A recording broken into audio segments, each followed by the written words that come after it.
Good morning, viewers. Today we're looking at gradient of a straight line. You may have seen this before. If you haven't, that's no problemo. We're going to be looking at some different formulas to use. You may know one or two of them. You may not. It's up to you. But we'll see how we go. First of all, what is the gradient? Okay. The gradient. Hopefully, you know a little bit about the gradient. The gradient talks about how steep a line is. Okay, how steep a line might be, and it's of a straight line.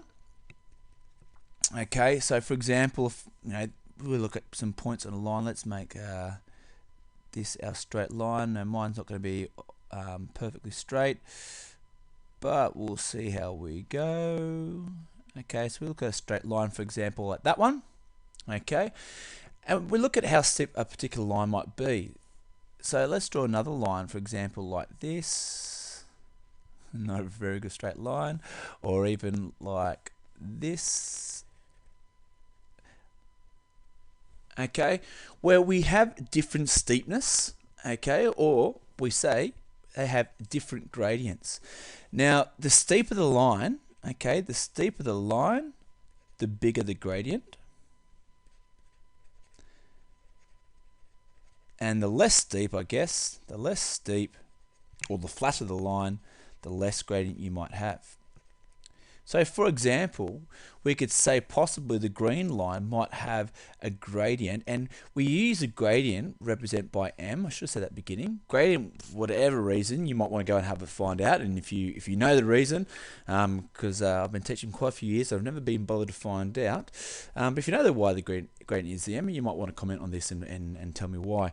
But the gradient we represent to be m. So for example, the gradient we might say might have a gradient of 1. Let's say for the green line, it might have a gradient of, let's say, 4 for the second line, and it might have a gradient of, let's say, 10.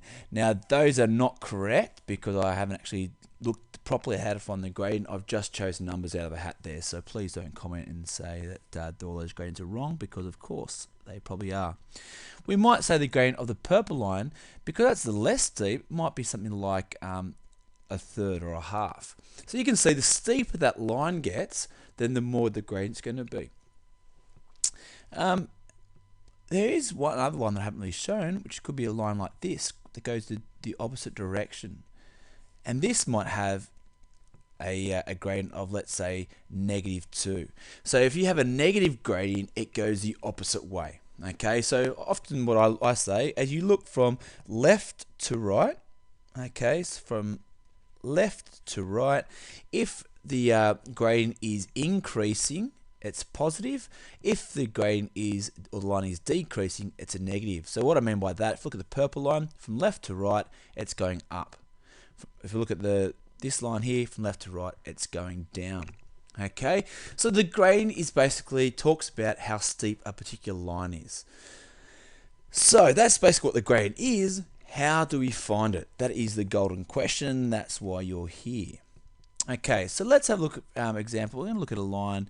I'm going to use these points here. Again, I apologize for not having them dead straight. If I had a bit more time, I probably would do that. But you can get my drift about what I'm doing here. Okay, so there are two important formulas you can learn for the gradient. You may have done this before, you may not have. Okay, let's put a heading here, formulas. Okay, so the first formula you often learn, or why have I put y equals, sorry about that. The first formula that you often learn is a very basic formula. Okay, and that's called the formula m equals our rise over our run. Now what the rise means, this means I guess how far up over how far across. So if I look at this, you might say, well, how do I really know how far up it goes? Doesn't it keep on going? Well, it does. What we look to do is we look to find 2 points that lie exactly on the line and nice points for us to use. For example, I might look at this point here. See, it's on that little sort of crosshair, and I might use this point here on the origin. And what we want to do, we want to make a little triangle. And for that triangle, to find the gradient, we can find out how far up the rise and how far across the run. So let's count for this particular question. How far up does it go? It goes 1, 2, 3. So the rise, the up, is 3, and it goes 1, 2, 3 across. So 3 over 3 equals 1. So we say that our gradient is 1. We also need to see, is my gradient going to be positive or is it negative? So as we go from left to right, what's happening to my gradient? My gradient's kind of like a hill, it's going upwards, so it means it's positive. So my gradient equals 1. Now you might say, well, what if I didn't choose that particular triangle? What if I chose the point there and the point there? Well, let's draw a little triangle. The rise is 1, the across is 1. So 1 over 1 equals 1. You may have chosen a triangle down here. Not really a good triangle, is it? It's 2 and 2. So 2 over 2 equals 1. So you can see it doesn't matter where you put your little triangle there. Okay, you can find your gradient by doing the same thing. It is always important though that to make sure that it's positive or it's negative, because by doing rise over run, it doesn't allow for that. Okay, so that's using your rise over run. Let's do another particular line. I'm going to draw another line on here. Again, I apologize for not having a nice straight line function here. So you have to bear with me. Ooh. I was gonna, sorry about that. I'm gonna.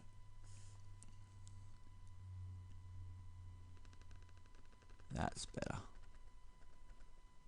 Okay. So you might want to pause it and see if you can come up with the gradient of that new line. Okay, so what I'm going to do, I'm going to choose a point here. Now, why wouldn't I choose that point, do you think? Hopefully you said because it's not on the actual grid paper line. Okay, so we don't want to estimate. So I'm going to choose that point there. I'm going to choose that point there. I'm going to go down and across. So my rise is 2. My run is 1. So my m equals 2 over 1, which is equal to 2. Now if you said your gradient equals 2, you'd actually be incorrect, because I haven't taken account for if it's positive or negative. And as you see from left to right, you can see my line is going downwards. So actually my gradient is negative 2. Alright, so that's what you've got to be careful of. So that's your very basic rule or formula for your rise over run for your gradient. We're now going to look at a second formula. Okay, so I'm going to draw another straight line here. And another way some people look at the gradient, you know how we're doing rise over run, and you think, well, how am I actually drawing these straight lines? How do I know that the gradient is 1? I'm going across 1, up 1, or up 1, across 1, up 1, across 1, up 1, across 1. A gradient of 2 would be up 2, across 1, up 2, across 1, etc. So you can take that into account as well for your gradient. Okay, so very dog-legged line there. Again, I apologize. Okay, now sometimes you might be given a couple of points. Like for example, you might be given the point 0, 0, and you might be given the points, let's say, I'll put 0, 0 on there. Let's say this point here, which is going to be 1, 2, 3 across and 1, 2, 3 up. So you might be given the point 0, 0 and the point 3, 3. And you might be asked to find the gradient. Now you can do what I just did then. You can go and plot the point 0, 0, plot the point 3, 3, draw your straight line. Then you can go and cross and go, okay, I've got my rise over my run, which is 1, 2, 3, which is 1, 2, 3. So m equals 3 over 3, which equals 1. And then it's a positive line, so my gradient equals 1. That's fairly easy to do, I guess. But it's quite time consuming drawing a graph every time. So I'm going to show you a nice little rule that we can use where we don't have to draw a graph. And this is the formula y2 minus y1 over x2 minus x1. For those people who are doing advanced maths, this is a fantastic formula to use and to remember, because you'll need to use it a lot. So what this looks at, and often you can also call this it's written change in y over change in x, okay, so which is my change in y value. So what it looks at is the difference of my two y values. Because if I look at this and say, okay, well, my two y values are 0 and 3, because that's obviously for my rise, that's gone 0, and that's gone up to 3. So between 0 and 3 would be 3. So if I write this in my formula, 3 minus 0 over, which we know to be 3, and I'm going to do the same thing for my run values. If I look at the difference in my x values, so 3 take away 0, that also equals 3. Okay, we've got 3 over 3, which equals simply just 1. So I didn't actually have to draw that whole thing out. All I needed to say was put my y values in and my x values in, and I could find the answer. Now you might say, do I always have to start off with the second pair of coordinates first? No, let's do the first one first. M equals, let's do this one, 0 take away 3 over 0 take away 3. What you do have to make sure, if I start with this one first, I'll go start with the first both times, which gives me negative 3 over negative 3. Two negatives make a positive, so it's simply just 1, and you can see it's the same answer. So I'm showing you a much quicker way without having to use the rise over run method, which in its own right is a great way to use. But if you haven't been given a diagram like the next question I'm going to give you, I think it's the fourth or the third one. Okay, it's much quicker. So let's say we're going to take the points. Let's say 0, 6, and the points, let's say 7 and 10. And I want to find the gradient of those of the line with those 2 coordinates on that line. Now I could draw it up and do 0, 0, 6, and then do 7, 10, and etc., and then draw my straight line. That's boring. Okay, that's takes a lot too longer. So let's use y2 minus y1 over x2 minus x1. Let's substitute. Okay, so let's choose these ones. They're bigger, they look better. So 10 take away 6 over 7 take away 0. 10 take away 6 is 4, 7 take away 0 is 7, 4 sevenths straight away. Which basically means I'm going up 4, so 1, 2, 3, 4, and I cross 7. 1, 2, 3, 4, 5, 6, 7, hit my gradient, okay, which is my 4 over my 7.